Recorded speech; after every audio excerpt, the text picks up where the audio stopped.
Good morning to all of you. आज हम लोग चर्चा करेंगे एडिटोरियल करंट अफेयर से प्रैक्टिस सेट 5। ये करंट अफेयर्स अगस्त 2024 से जुलाई 2025 तक का कंपाइलेशन है, जो कि परीक्षा के दृष्टिकोण से बहुत ही महत्वपूर्ण है।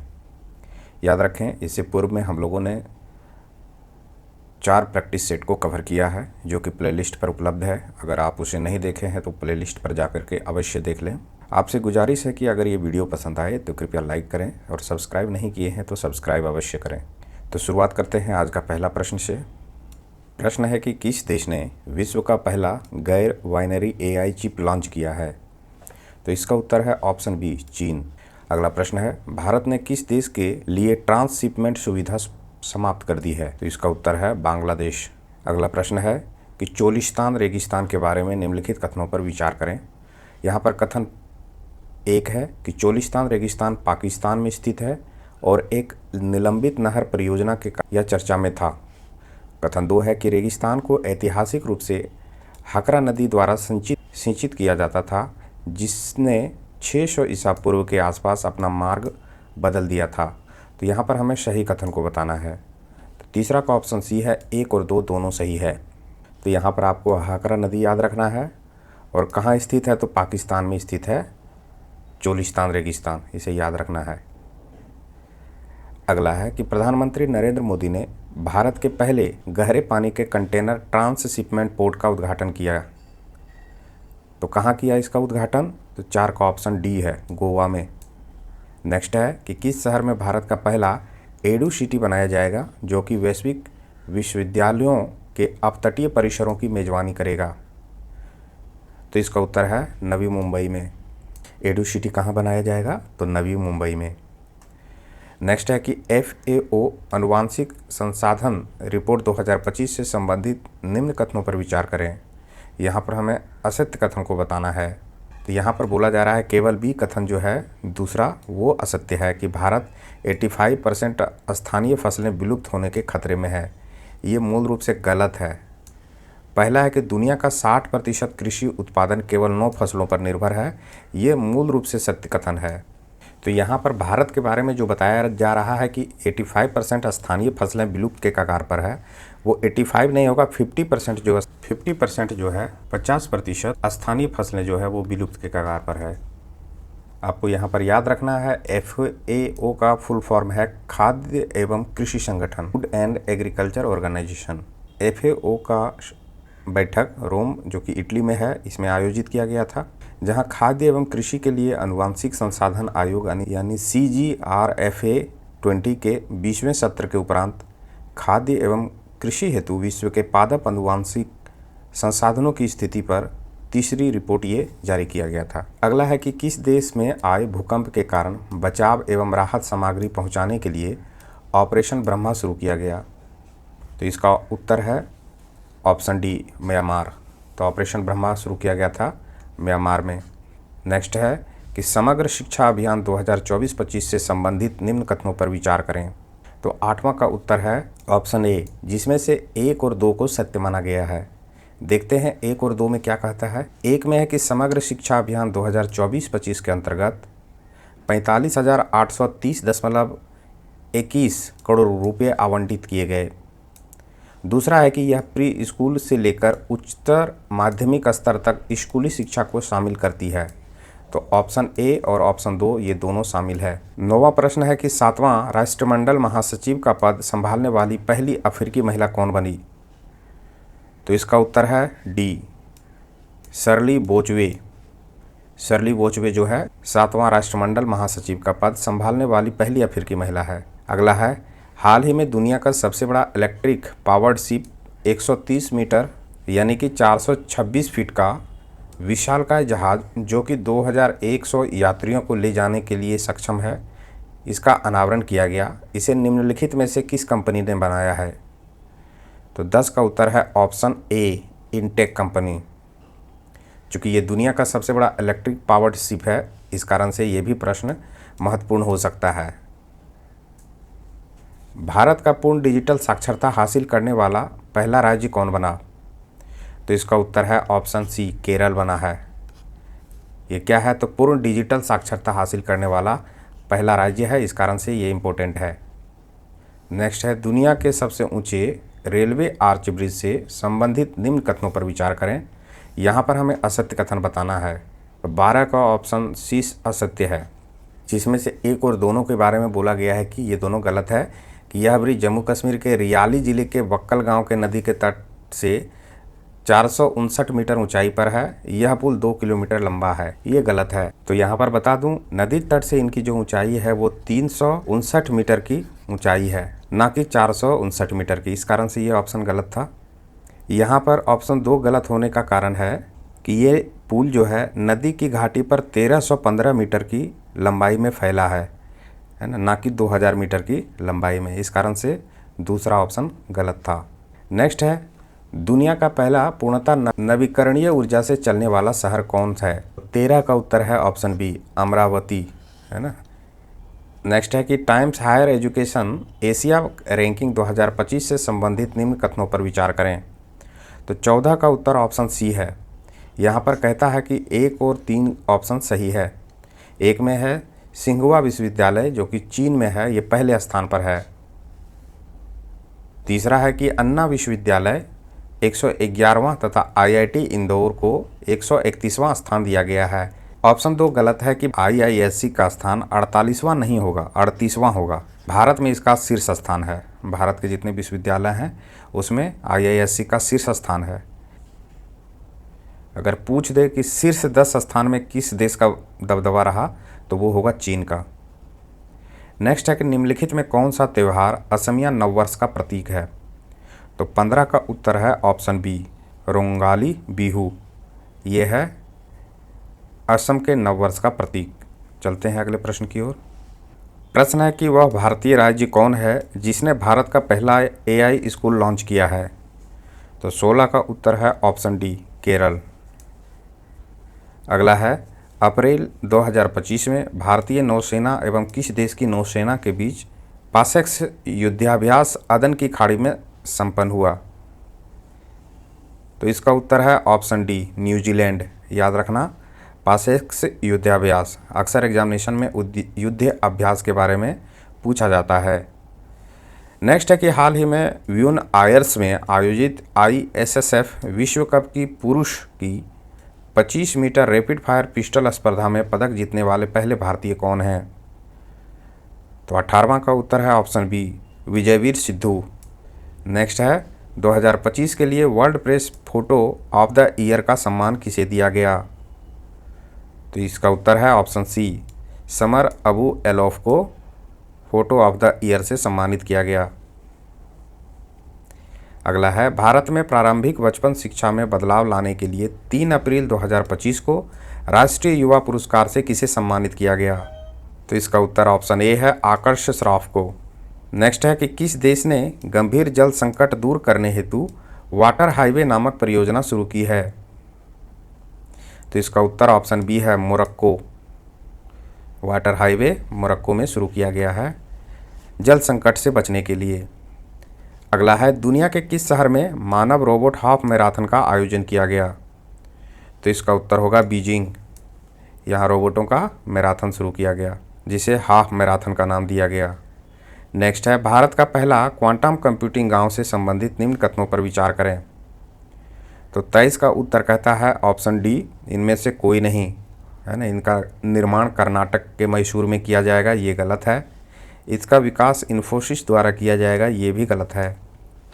तो याद रखें, इसका निर्माण कर्नाटक में किया जाएगा, ये गलत होने का कारण है ये अमरावती होगा, अमरावती जो कि आंध्र प्रदेश में है। इसका विकास जो होगा वो IBM इसमें भूमिका निभाएगा, TCS भूमिका निभाएगा, लार्सन एंड टूब्रो जो है L&T उसकी भूमिका होगी। इस कारण से ऑप्शन 2 जो है वो गलत था। नेक्स्ट है कि ब्राज़ील में हो रही विश्व मुक्केबाजी कप में पुरुषों के 70 किलोग्राम वर्ग में किस भारतीय मुक्केबाज ने स्वर्ण पदक जीता है? तो इसका उत्तर ऑप्शन बी है, हितेश गुलिया ने। यहाँ पर निसार मिशन से संबंधित निम्न कथनों पर हमें विचार करना है और हमें बताना है कि यहाँ पर असत्य कथन कौन सा है। तो असत्य कथन 2 और 3 को बोला गया है कि इसका प्रक्षेपण 2026 में होगा, ये गलत है। इसे PSLV द्वारा प्रक्षेपित किया जाएगा, ये भी मूल रूप से गलत है। पहला ऑप्शन जो है वो मूल रूप में सत्य है। ये क्या है, तो पृथ्वी अवलोकन उपग्रह है, ये तो सत्य है। तो इसका लॉन्च जो है वो अगस्त 2026 में नहीं होगा, इसका अगस्त जुलाई 2025 में इसका प्रक्षेपण होगा, है ना। कब होगा, तो 30 जुलाई को 2025 को। अब रॉकेट कौन सा इस्तेमाल होगा, तो PSLV नहीं होगा, GSLV होगा, है ना, GSLV में रॉकेट जो होगा वो F-16 होगा। F-16 रॉकेट से इसे लॉन्च किया जाएगा। अगला प्रश्न है कि हुरून ग्लोबल लिस्ट 2025 में शीर्ष 10 अमीर महिलाओं में शामिल होने वाली पहली भारतीय महिला कौन है। तो 26 का उत्तर है ऑप्शन डी, रोशनी नादर। ये हुरून ग्लोबल लिस्ट जो जारी हुआ है इसमें ये शीर्ष अमीर महिलाओं में शामिल हुई है, जो कि भारतीय महिला है। अगला है विजडन क्रिकेट अवार्ड 2025 से संबंधित निम्न कथनों पर विचार करें। यहाँ पे हमें असत्य कथन को बताना है। तो बोला जा रहा है कि इनमें से सभी कथन जो है वो सत्य है कि दुनिया के अग्रणी पुरुष क्रिकेटर जो बना है वो शुभम गिल है, ये गलत है।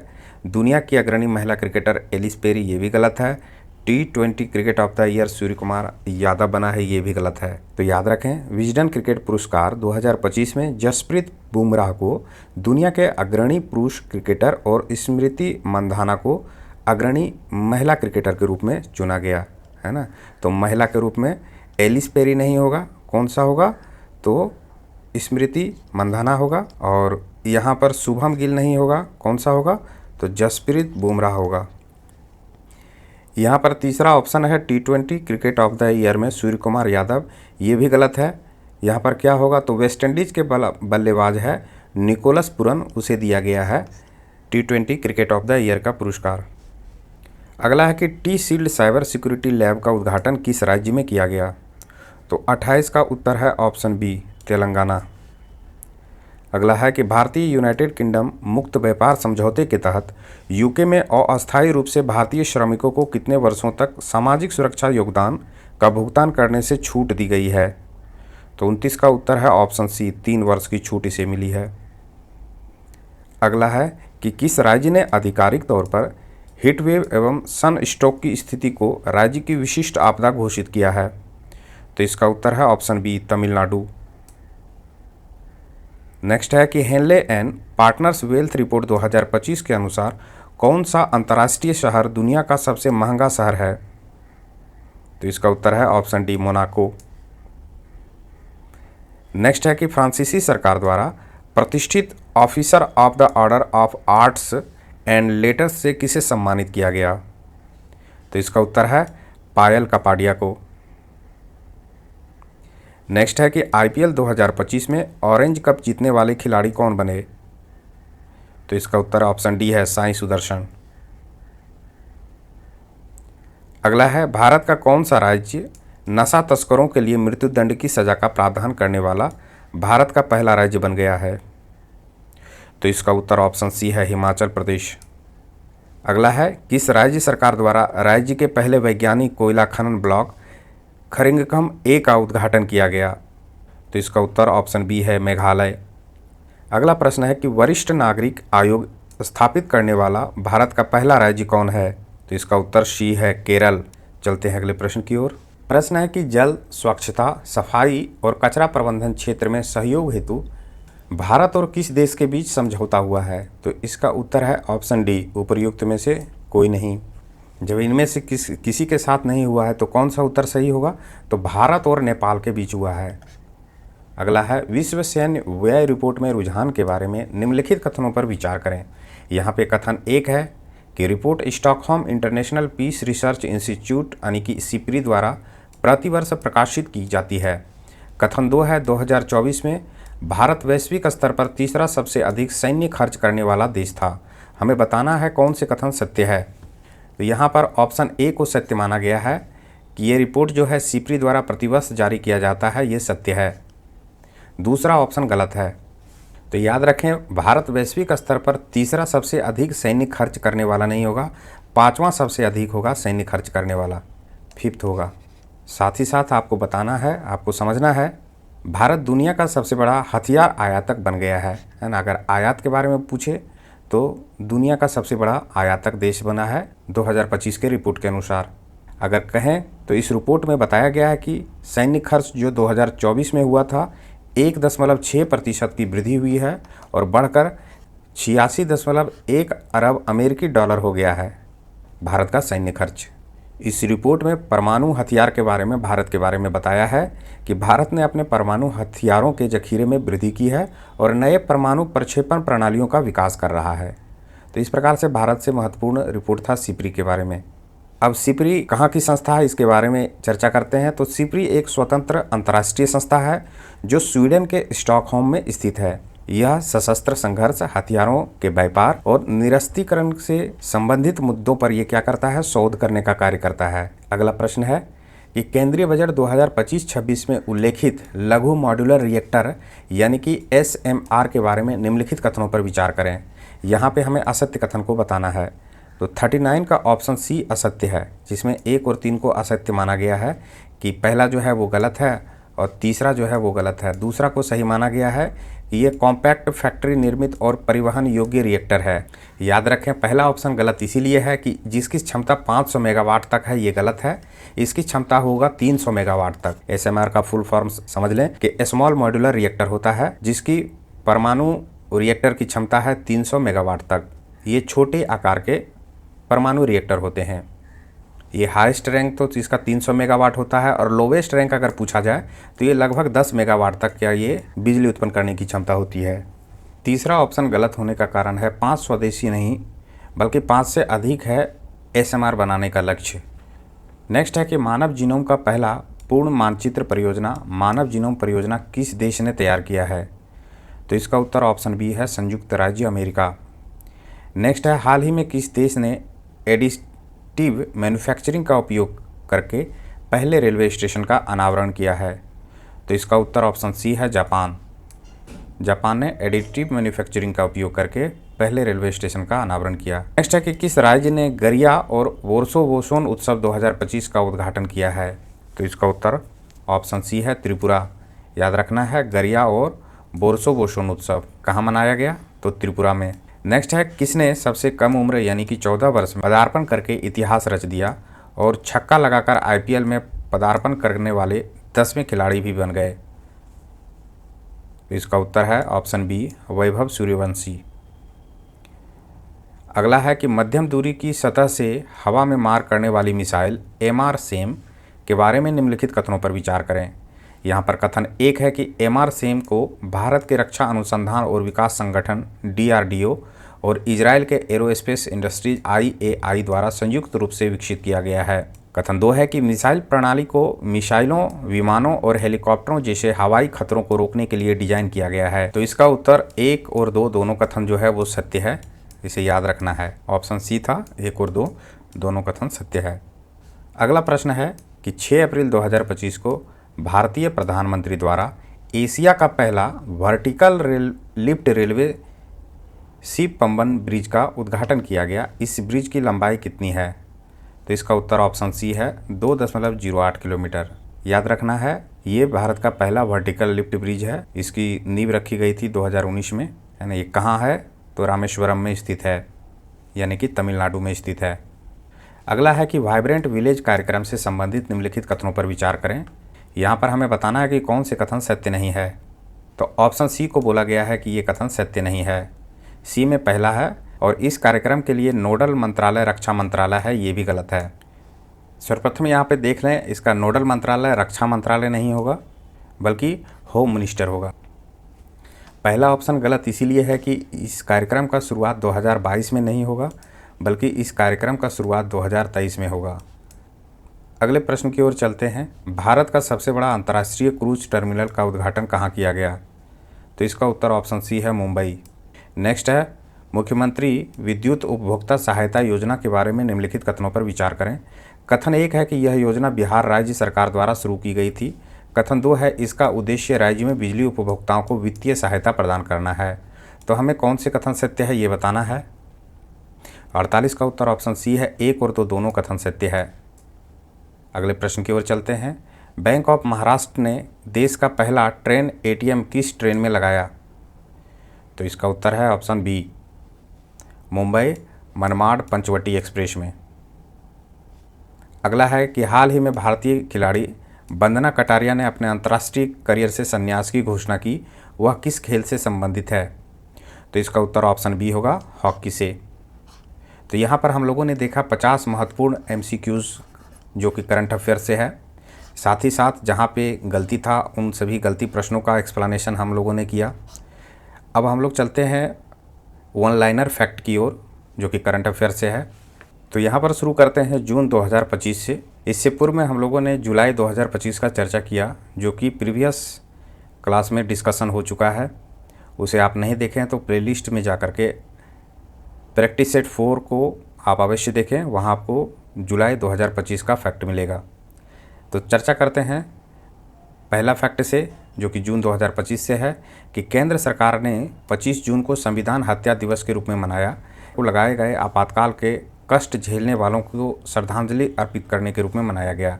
तो कब मनाया गया इसे याद रखना है, 25 जून को संविधान की हत्या दिवस। नेक्स्ट है कि केंद्रीय मंत्रिमंडल ने उत्तर प्रदेश के आगरा में अंतर्राष्ट्रीय आलू केंद्र के दक्षिण एशिया क्षेत्रीय केंद्र की स्थापना को मंजूरी दी है। इसका उद्देश्य आलू की उत्पादकता को बढ़ाना, किसानों की आय में वृद्धि तथा इस क्षेत्र में रोजगार के अवसर पैदा करना है। तो इस तरह के कहाँ पर केंद्र की स्थापना किया गया, तो याद रखना है आगरा में। नेक्स्ट है कि केंद्रीय मंत्री सर्बानंद सोनोवाल ने समुद्री क्षेत्र में भारत की पहली गैर बैंकिंग वित्तीय कंपनी सागरमाला वित्त निगम लिमिटेड का उद्घाटन किया। यह वित्तीय घाटे को कम करने और समुद्री क्षेत्र को वित्तीय जरूरतों को पूरा करने के लिए वित्तीय समाधान पेश करेगा। तो यहाँ पर कंपनी को नाम याद रखना है, सागरमाला वित्त निगम लिमिटेड, जो कि भारत की पहली गैर बैंकिंग वित्तीय कंपनी बनी है जो कि समुद्री क्षेत्र के वित्तीय जरूरतों को पूरा करने का कार्य करेगी। नेक्स्ट है कि उत्तर प्रदेश के गाजियाबाद में मुख्यमंत्री योगी आदित्यनाथ और केंद्रीय मंत्री डॉक्टर जितेंद्र सिंह ने ग्रीन डेटा सेंटर की आधारशिला रखी। यह डेटा पर्यावरण स्थिरता पर केंद्रित है जिसकी क्षमता 30 मेगावाट है। तो ग्रीन डेटा सेंटर के बारे में याद रखना है, गाजियाबाद होगा इसका उत्तर, आधारशिला इसकी गाजियाबाद में रखा गया। नेक्स्ट है भारत की पहली क्वांटम कंप्यूटिंग वैली जनवरी 2026 तक आंध्र प्रदेश के अमरावती में शुरू की जाएगी। यह क्वांटम वैली से अनुसंधान, नवाचार आदि के माध्यम से लाखों पेशेवरों को रोजगार मिलने की संभावना है ना। तो क्वांटम वैली कहाँ पर शुरू की जाएगी इसे याद रखना है, तो आंध्र प्रदेश के अमरावती में। अगला है कि केंद्र सरकार ने बिहार में पहली स्मॉल मॉड्यूलर रिएक्टर यानी कि SMR आधारित परमाणु ऊर्जा एजेंसी की स्थापना को मंजूरी दी है। न्यूक्लियर एनर्जी मिशन के तहत केंद्र सरकार ने देश में 6 राज्यों में स्मॉल मॉड्यूलर रिएक्टर की स्थापना करेगी। इससे पूर्व के MCQ में हम लोगों ने चर्चा किया था स्मॉल मॉड्यूलर रिएक्टर के बारे में। अगला है कि अडानी ग्रुप ने गुजरात के कच्छ में देश का पहला of grid green hydrogen plant शुरू किया है। इसकी क्षमता 5 मेगावाट होगी जो नवीकरणीय ऊर्जा क्षेत्र में एक महत्वपूर्ण उपलब्धि है। तो याद रखना है गुजरात के कच्छ में हो रहा है देश का पहला ग्रीन हाइड्रोजन प्लांट की शुरुआत, है ना। इसकी क्षमता कितना होगा, तो 5 मेगावाट होगा। किस कंपनी के द्वारा शुरू हो रहा है, तो अडानी ग्रुप के द्वारा। तो फैक्ट इसी तरह से बनते हैं, यहाँ से क्वेश्चन रेज हो सकता है। नेक्स्ट है कि केंद्रीय गृह मंत्री अमित शाह ने तेलंगाना के निजामाबाद में राष्ट्रीय हल्दी बोर्ड मुख्यालय का उद्घाटन किया। राष्ट्रीय हल्दी बोर्ड का मुख्यालय कहाँ शुरुआत हुआ है, तो तेलंगाना के निजामाबाद में। इसकी स्थापना से तेलंगाना के हल्दी को अंतर्राष्ट्रीय बाजार तक लाने में सहायता मिलेगी, साथ ही हल्दी की खेती करने वाले किसानों को लाभ मिलेगा। अगला है कि 25 जून 2025 को आंध्र प्रदेश सरकार ने शिक्षा के क्षेत्र में विद्या शक्ति पहल की शुरुआत की है। यह सरकारी स्कूलों में धीमी गति से सीखने वाले छात्रों पर केंद्रित होगी तथा उसमें सुधार लाने का प्रयास करेगी, है ना। तो विद्या शक्ति पहल आपको याद रखना है किस सरकार के द्वारा, तो आंध्र प्रदेश सरकार के द्वारा ये शुरू किया गया है। अगला है हाल ही में उत्तर प्रदेश के सोनभद्र जिले में स्थित सालखन फॉसिल पार्क को यूनेस्को की विश्व धरोहर स्थलों की संभावित सूची में शामिल किया गया है। यह स्थल कैमूर पर्वत श्रृंखला में 25 हेक्टेयर क्षेत्र में फैला है। तो यहाँ 1.4 अरब वर्ष पुरानी परतदार अवसादी संरचनाएं पाई जाती है। अगला फैक्ट है कि 29 जून को राष्ट्रीय सांख्यिकी दिवस के अवसर पर सांख्यिकी एवं कार्यक्रम कार्यान्वयन मंत्रालय ने GOI स्टेट्स ऐप लॉन्च किया है। यह ऐप नागरिकों को कहीं भी वास्तविक समय में सरकारी आंकड़ों तक आसान पहुंच प्रदान करेगा। नाम याद रखना है, जियो स्टेट्स ऐप मंत्रालय का नाम याद रखना है कि सांख्यिकी एवं कार्यक्रम कार्यान्वयन मंत्रालय। नेक्स्ट है कि केंद्रीय जनजातीय कार्य मंत्रालय ने जनजातीय योजनाओं के बेहतर क्रियान्वयन के लिए यादी कर्मयोगी कार्यक्रम की शुरुआत की है। इसके तहत अधिकारियों को प्रशिक्षित एवं प्रेरित किया जाएगा ताकि जनजातीय कल्याण योजनाओं के क्रियान्वयन को बढ़ावा दिया जा सके, है ना। तो यादी कर्मयोगी कार्यक्रम आपको याद रखना है, केंद्रीय जनजातीय कार्य मंत्रालय के द्वारा शुरू किया गया है। अगला है इलेक्ट्रॉनिक और सूचना प्रौद्योगिकी मंत्रालय ने आईआईटी दिल्ली में सरकारी अधिकारियों के लिए आर्टिफिशियल इंटेलिजेंस आधारित 2 दिवसीय प्रशिक्षण कार्यक्रम शुरुआत किया है या आयोजित किया। इसका उद्देश्य केंद्र और राज्य के सरकारी अधिकारियों को आवश्यक एआई ज्ञान प्रदान करना तथा उसके व्यवहारिक उपयोग को बल देना है। नेक्स्ट है कि महाराष्ट्र सरकार ने हाल ही में 802 किलोमीटर लंबी शक्तिपीठ एक्सप्रेसवे परियोजना को मंजूरी दी है। यह एक्सप्रेसवे महाराष्ट्र के नागपुर शहर को गोवा से जोड़ेगी। यहाँ पे याद रखना है शक्तिपीठ एक्सप्रेसवे, है ना, कहाँ कहाँ को ये कनेक्शन प्रोवाइड करेगा, तो नागपुर शहर से गोवा को। नेक्स्ट है कि 31 मई 2025 को लोकमाता देवी अहिल्याबाई होलकर की 300वीं जयंती मनाई गई। इस अवसर पर प्रधानमंत्री नरेंद्र मोदी ने उनके सम्मान में 300 रुपये के स्मारक सिक्का और डाक टिकट जारी किया गया। तो यहाँ पर पूछा जा सकता है एग्जामिनेशन में क्वेश्चन के रूप में, लोकमाता देवी अहिल्याबाई होलकर की 250वीं जयंती मनाई गई, 200वीं जयंती मनाई गई, 400वीं जयंती मनाई गई या फिर 300वीं जयंती। तो उत्तर होगा 300वीं जयंती। अगला है कि उल्लास नवभारत का साक्षरता कार्यक्रम के तहत ऐतिहासिक उपलब्धि हासिल करते हुए गोवा ने खुद को पूर्ण साक्षर राज्य घोषित किया, है ना। कार्यक्रम का याद रखना है, उल्लास नवभारत साक्षरता कार्यक्रम है। यह योजना केंद्र सरकार द्वारा 2022 से 2027 के लिए लागू की गई। इसका उद्देश्य है 15 वर्ष और उससे अधिक आयु के लोगों को शिक्षा देना जो स्कूल नहीं जा सके, है ना। इसे याद रखना है, कैसे लोगों को, जो स्कूल नहीं जा सके हैं। उम्र का याद रखना है, 15 वर्ष और उससे अधिक आयु वर्ग के लोगों के लिए है उल्लास नवभारत साक्षरता कार्यक्रम। अगला है भारत सरकार ने 31 मार्च 2025 को या उससे पहले कम से कम 10 साल की सेवा पूर्ण कर चुके सेवानिवृत्त होने वाले केंद्रीय सरकारी कर्मचारियों को एकीकृत पेंशन योजना की यानी कि यूपीएस का लाभ देने की घोषणा की है। अगला है 1 जून को नई दिल्ली के मेजर ध्यानचंद नेशनल स्टेडियम में fit India Sunday on cycle के तहत तिरंगा रैली आयोजित किया गया। इस रैली में 15,000 से अधिक साइकिल सवारों ने भाग लिया। यह आयोजन भारतीय सेना और ऑपरेशन सिंदूर के वीर सैनिकों को समर्पित किया गया। तो याद रखना है, ऑपरेशन यहाँ पर फिट इंडिया संडे जो है ऑन साइकिल के तहत तिरंगा रैली आयोजित किया गया, जो कि ऑपरेशन सिंदूर के तहत वीर सैनिकों को समर्पित किया गया। अगला है दिल्ली उच्च न्यायालय के मुख्य न्यायाधीश देवेंद्र कुमार उपाध्याय ने एनआई अधिनियम के तहत मामलों की सुनवाई के लिए राउज एवेन्यू परिसर में 34 डिजिटल अदालतों का उद्घाटन किया है। अगला है केंद्रीय मंत्री जितेंद्र सिंह ने भारतीय भाषाओं के लिए भारत का पहला स्वदेशी रूप से विकसित एआई आधारित multi modal large language model यानी कि LLM भारत जेन को लॉन्च किया। यह 22 भारतीय भाषाओं की सेवा के लिए डिजाइन किया गया है। इसका उद्देश्य भारत की भाषाओं और सांस्कृतिक विविधता को अपनाकर आर्टिफिशियल इंटेलिजेंस और नवाचार को बढ़ावा देना है। तो यहाँ पर मुख्य पॉइंट बन के आ रहा है 22 भारतीय भाषाएं, है ना। LLM के तहत कितने भारतीय भाषाएं के तहत हम लोग जानकारी ले सकते हैं, तो 22 भारतीय भाषा होगा। चलते हैं नेक्स्ट फैक्ट की ओर। नेक्स्ट है कि प्रधानमंत्री नरेंद्र मोदी ने उत्तर प्रदेश के कानपुर में घाटमपुर थर्मल पावर प्रोजेक्ट की यूनिट 1 का उद्घाटन किया, है ना। यूनिट 1 का उद्घाटन किया। इसकी उत्पादन क्षमता 660 मेगावाट है। यह भारत के ऊर्जा क्षेत्र में एक महत्वपूर्ण उपलब्धि है। तो याद रखना है घाटमपुर थर्मल पावर रिएक्टर कहाँ है, तो उत्तर होगा कानपुर में। क्षमता को याद रखना है 660 मेगावाट होगा। अगला है कि हाल ही में भारत सरकार ने जनगणना 2027 की घोषणा की है, जो 2 चरणों में आयोजित की जाएगी, जिसमें जातिगत डेटा भी शामिल होगा।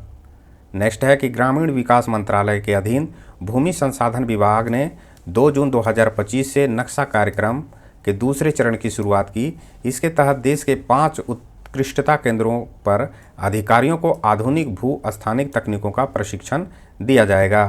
तो यहाँ पर याद रखना है नक्शा कार्यक्रम।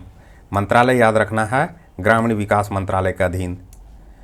नेक्स्ट है कि भारत में प्रौद्योगिकी क्षेत्र के विकास के लिए छत्तीसगढ़ के नवा रायपुर में भारत के पहले एआई विशेष आर्थिक क्षेत्र की घोषणा की है। आर्टिफिशियल इंटेलिजेंस के क्षेत्र में यह भारत में अनुसंधान को बढ़ावा देगा तथा वैश्विक प्रौद्योगिकी केंद्र के रूप में भारत की स्थिति को मजबूत करेगा। अगला है कि भारत सरकार ने 1 जून 2025 से सेवा से सीखें अभियान के तहत जन औषधि केंद्रों में युवाओं के लिए अनुभवनात्मक लर्निंग कार्यक्रम शुरू किया है। यह कार्यक्रम युवा मामलों और खेल मंत्रालय तथा रसायन और उर्वरक मंत्रालय के द्वारा संयुक्त रूप से आयोजित किया जा रहा है। तो यहाँ पर हमें जानना है कि सेवा से सीखें अभियान क्या है, तो जन औषधि क्षेत्र से संबंधित है। इसी से जुड़ा फैक्ट है कि यह एक 15 दिवसीय कार्यक्रम है जिसका उद्देश्य युवाओं को स्वास्थ्य सेवा क्षेत्र में व्यवहारिक ज्ञान प्रदान करना है ताकि वे जन औषधि केंद्रों का संचालन कर सकें। नेक्स्ट है कि असम के कावी आंगलोंग में प्रस्तावित 1000 मेगावाट की सौर ऊर्जा परियोजना का स्थानीय आदिवासी समुदाय के विरोध के बाद एशियाई विकास बैंक ने $434.25 मिलियन के ऋण वापस ले लिया है ना। तो ये कहाँ पर हुआ था इस तरह की क्रियाकलाप, तो असम के कावी आंगलोंग में। नेक्स्ट है कि हाल ही में उत्तर प्रदेश ने राज्य में पुलिस भर्ती में पूर्व अग्निवीरों के लिए 20% आरक्षण की मंजूरी दी है। इसके तहत अग्निपथ योजना में 4 साल की सेवा पूरी करने वाले अग्निवीरों को सेवा पश्चात रोजगार पाने का अवसर मिलेगा। नेक्स्ट है कि 1 से 2 जून 2025 को भद्रवाहू जम्मू कश्मीर में तीसरा लेवेंडर महोत्सव 2025 का आयोजन किया गया। इसका उद्घाटन केंद्रीय मंत्री डॉक्टर जितेंद्र सिंह ने किया। इसका उद्देश्य भारतीय अर्थव्यवस्था में लेवेंडर के महत्व को उजागर करना है। तो लेवेंडर महोत्सव कहाँ शुरू किया गया, इसे याद रखना है। तो भद्रवाहू जम्मू कश्मीर में ये तीसरा महोत्सव था। नेक्स्ट है कि असम और मेघालय सरकारों ने ब्रह्मपुत्र की सहायक कुल्सी नदी पर संयुक्त रूप से 55 मेगावाट की कुल्सी जल विद्युत सिंचाई परियोजना शुरू करने के लिए सहमति जताई। साथ ही गुवाहाटी शहर में शहरी बाढ़ समस्या समाधान के लिए भी दोनों राज्यों ने मिलकर काम करने का निर्णय लिया है। तो याद रखना है, असम और मेघालय सरकार ने इस तरह का कदम उठाया है कि ब्रह्मपुत्र की सहायक नदी है कुल्सी, है ना। कुल्सी किसकी सहायक नदी है, तो ब्रह्मपुत्र की। यहाँ पर 55 मेगावाट की एक जल विद्युत सिंचाई परियोजना शुरू करने पर सहमति जताई गई। नेक्स्ट है, जापान के शहर किताकियुशु से प्रेरित होकर तेलंगाना सरकार ने हैदराबाद में 80 एकड़ में इको टाउन विकसित करने की घोषणा की है। इसका उद्देश्य सतत विकास पर विशेष ध्यान देते हुए भावी पीढ़ियों को ज़रूरतों को पूरा करना है। अगला है कि केंद्र संचार मंत्रालय के तहत डाक विभाग द्वारा जियो कोडेड डिजिटल एड्रेस अवसंरचना के निर्माण के लिए ध्रुव नीति की शुरुआत की गई है। यह ई-कॉमर्स, लॉजिस्टिक, गवर्नेंस इत्यादि में सेवाओं को सरल बनाएगा तथा साथ ही सार्वजनिक और निजी हितधारकों के बीच नवाचार को बढ़ावा देगा। अब देखते हैं ध्रुव का फुल फॉर्म क्या है, तो इसका है digital hub for reference and unique virtual address, है ना। ध्रुव ये डाक विभाग द्वारा शुरू किया गया कार्यक्रम है। नेक्स्ट है कि प्रधानमंत्री सूर्य घर मुक्ति बिजली योजना के तहत हिमाचल प्रदेश के कांगड़ा जिले का राजा खास गांव राज्य का पहला सौर मॉडल गांव घोषित किया गया। तो यहाँ पर हमें याद रखना है, राज्य का पहला सौर मॉडल गांव किसे घोषित किया गया, तो राजा खास गांव कहाँ से है, तो हिमाचल प्रदेश का है। नेक्स्ट है कि 6 जून 2025 को प्रधानमंत्री नरेंद्र मोदी ने जम्मू कश्मीर के सियासी जिले में स्थित दुनिया के सबसे ऊंचे रेलवे आर्च ब्रिज चेनाब का उद्घाटन किया, है ना। ये चेनाब ब्रिज का उद्घाटन किया। साथ ही पीएम मोदी ने कटरा में 46,000 करोड़ से अधिक की विकास परियोजनाओं का शुभारंभ किया, जिसमें मुख्य रूप से शामिल है भारत के पहले केबल स्टेड रेल पुल अंजी ब्रिज, कटरा से श्रीनगर वंदे भारत ट्रेन, माता Vaishno Devi institute of medical excellence इत्यादि। तो इस प्रकार से कई परियोजनाओं को पीएम ने लॉन्च किया। नेक्स्ट है कि 7 जून 2025 को महाराष्ट्र के पुणे में भारत का पहला कृषि हैकाथॉन, याद रखना भारत का पहला है, इस कारण से इम्पोर्टेंट है, कृषि हैकाथॉन आयोजित किया गया। इसका उद्देश्य कृषि में जलवायु परिवर्तन से उत्पन्न चुनौतियों से निपटने के लिए आधुनिक तकनीकों के उपयोग को बढ़ावा देना है ना। तो भारत का पहला कृषि हैकाथॉन याद रखना कहाँ किया गया, तो पुणे में। नेक्स्ट है कि 9 जून 2025 को प्रधानमंत्री नरेंद्र मोदी ने आदिवासी नेता और स्वतंत्रता सेनानी बिरसा मुंडा की 125वीं पुण्य जयंती पर उन्हें श्रद्धांजलि अर्पित किया। कब किया, तो 9 जून 2025 को, इसे भी याद रखना है। कौन सा जयंती था, तो 125वीं पुण्यतिथि था। नेक्स्ट है कि उत्तर प्रदेश सरकार ने ललितपुर में अत्याधुनिक बल्क ड्रग यानी थोक दवा फार्मा पार्क की स्थापना करने की घोषणा की। इसका उद्देश्य भारत की चीन पर निर्भरता को कम करना तथा फार्मा सेक्टर में आत्मनिर्भर बनाना है। तो ऐसा कार्य कहाँ पर शुरू किया जा रहा है, तो ललितपुर में। नेक्स्ट है कि हरियाणा के संदीप आर्य ने गुजरात के सूर्य मंदिर मेडर में लगातार 20,000 बार सूर्य नमस्कार करके विश्व रिकॉर्ड बनाया है। उन्होंने अपना नाम अमेरिका बुक और लंदन बुक ऑफ रिकॉर्ड में दर्ज कराया। नेक्स्ट है दिल्ली सरकार ने होलंबी कला में भारत का पहला ई कचरा इको पार्क स्थापित करने की घोषणा की है। इस पार्क का क्षेत्रफल 11.4 एकड़ होगा, जिसमें हर साल 51,000 टन कचरे का प्रसंस्करण किया जा सकेगा। नेक्स्ट है कि महाराष्ट्र की अब तक की सबसे महत्वाकांक्षी सड़क परियोजना स्मृति महामार्ग अब पूरी तरह से चालू हो गई है। UR 701 किलोमीटर लंबी सड़क परियोजना है जो मुंबई को नागपुर से जोड़ता है। इस महामार्ग का ऑफिशियल नेम हिंदू हृदय सम्राट बाला साहब ठाकरे महाराष्ट्र स्मृति मार्ग होगा। नेक्स्ट है कि राष्ट्रपति द्रौपदी मुर्मू ने लद्दाख आधिकारिक भाषा विनियमन 2025 को मंजूरी दे दी है, जिसके तहत अंग्रेजी, हिंदी, उर्दू, भोटो और पुर्गी को लद्दाख के आधिकारिक भाषा के रूप में मान्यता मिल गई है। नाम याद रखना है, पुर्गी होगा, भोटो होगा, उर्दू है, हिंदी है और अंग्रेजी है। नेक्स्ट है कि केंद्रीय गृह मंत्री अमित शाह ने नई दिल्ली में भारतीय भाषा अनुभाग यानी कि BBA का उद्घाटन किया।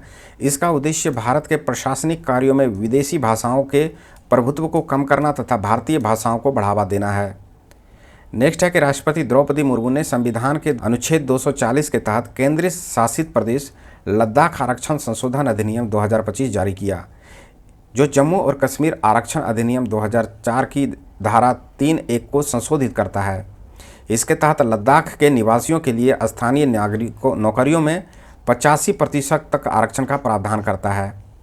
तो याद रखना है अनुच्छेद कौन सा होगा, तो 240 होगा। अनुच्छेद 240 के तहत यहाँ पर नौकरियों में आरक्षण की बात किया जाए कितने परसेंट तक, तो 85% तक आरक्षण का ये प्रावधान करता है। इसकी मंजूरी मिली है राष्ट्रपति द्रौपदी मुर्मू के द्वारा। अगला है कि हाल ही में जारी एक रिपोर्ट के अनुसार बेंगलुरु सबसे अधिक तेंदुआ संख्या वाला महानगर तथा भारत को तेंदुआ की राजधानी बन गया। बेंगलुरु में लगभग 80 से 85 जंगली तेंदुए पाए जाते हैं। तो डेटा को याद रखना है, 80 से 85। नेक्स्ट है कि इतिहास में पहली बार दुनिया की पहली वैश्विक एकीकृत पक्षी सूची यानी कि एवी लिस्ट आधिकारिक रूप से जारी की गई। इस सूची को विश्व के कई प्रतिष्ठित संगठनों के वैज्ञानिकों और विशेषज्ञों ने मिलकर तैयार किया है। एवी लिस्ट के बारे में, एवी लिस्ट में पशुओं की 11,131 प्रजातियाँ, 19,879 उप प्रजातियाँ, 2,376 वंश और 252 कुल शामिल है ना। तो इस फैक्ट को भी अगर हो सके तो याद रखें ना, कम से कम तो प्रजातियों को अवश्य याद रखें। कितने प्रजातियां हैं, तो 11,131 प्रजातियां हैं एवी लिस्ट में। नेक्स्ट है कि हाल ही में विश्व बैंक द्वारा जारी एक रिपोर्ट के अनुसार भारत में वर्ष 2011-12 की गरीबी दर 27.1% से घटकर 2022-23 में यह 5.3% रह गई है। तो यहाँ पर इस वीडियो को समापन करते हैं। जून का ही नेक्स्ट जो फैक्ट है, साथ ही साथ प्रैक्टिस सेट 6 है, उसकी चर्चा करेंगे नेक्स्ट क्लास में। एक रिक्वेस्ट है कि अगर वीडियो पसंद आए तो कृपया लाइक करें, सब्सक्राइब नहीं किए हैं तो सब्सक्राइब अवश्य करें। मिलते हैं नेक्स्ट क्लास में, धन्यवाद।